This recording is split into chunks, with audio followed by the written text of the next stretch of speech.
So how to fix TikTok login issue? If you have any problem with the login on your TikTok, this tutorial is gonna help you a lot.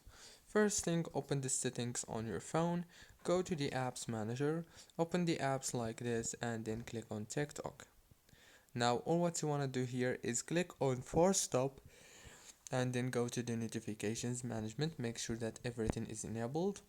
Click again here on the permissions, make sure also that everything is enabled and go back again, click on the data usage and then disable the roaming data and enable all the three options right here, and then go back again, click on the storage or the internal storage, click on clear data and click delete, and then go back into the home page. Now you have to restart your phone and reopen TikTok and the problem must be solved. Don't forget to like, subscribe. Thank you for watching until the end.